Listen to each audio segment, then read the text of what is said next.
ദേശീയ സേവാഭാരതി കേരളം നടപ്പിലാക്കുന്ന Bhaskara Jyothi mobile medical യൂണിറ്റിന്റെ ഭാഗമായുള്ള മെഡിക്കൽ വാഹനത്തിന്റെ ഉദ്ഘാടനം അടിമാലിയിൽ നടന്നു. അടിമാലി ബ്ലോക്ക് പഞ്ചായത്ത് പ്രസിഡന്റ് സോമൻ ചെല്ലപ്പൻ വാഹനത്തിന്റെ ഉദ്ഘാടനം നിർവഹിച്ചു.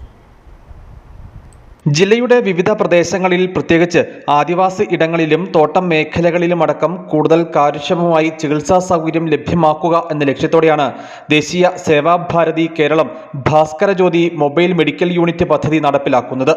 ഇതിനായുള്ള മെഡിക്കൽ വാഹനത്തിന്റെ ഉദ്ഘാടനം അടിമാലിയിൽ നടന്നു. അടിമാലി NSS ഓഡിറ്റോറിയത്തിൽ നടന്ന ചടങ്ങിൽ Adimali block panchayat president Soman Chellappan medical വാഹനത്തിന്റെ ഉദ്ഘാടനം നിർവഹിച്ചു.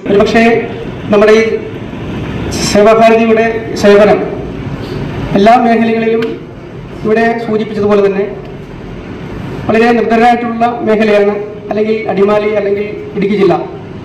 ഈ മേഖലയിൽ ഇത്രത്തോളം സേവനങ്ങൾ, അതായത് ഞങ്ങളുടെ ത്രിതല പഞ്ചായത്തിൻ്റെ ഞങ്ങൾക്ക് എന്ന് പറയുന്നത് ബ്ലോക്ക് പഞ്ചായത്ത് ഭരണസമിതി അല്ലെങ്കിൽ മെമ്പർമാർക്ക് എന്ന് പറഞ്ഞിട്ടുണ്ടെങ്കിൽ വ്യക്തിഗത ആനുകൂല്യം കൊടുക്കാൻ ലഭിക്കാൻ കഴിയില്ല എങ്കിൽ പോലും അവിടെ സാമൂഹ്യമായ സാംസ്കാരികമായ പ്രവർത്തനങ്ങൾ നടത്തിക്കാൻ കഴിയും.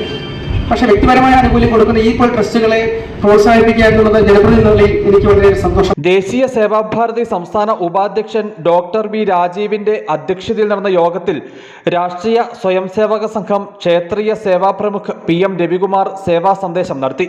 സ്വാമി Vivekananda medical mission chief medical officer doctor V Narayanan ആമുഖ പ്രഭാഷണം നടത്തി.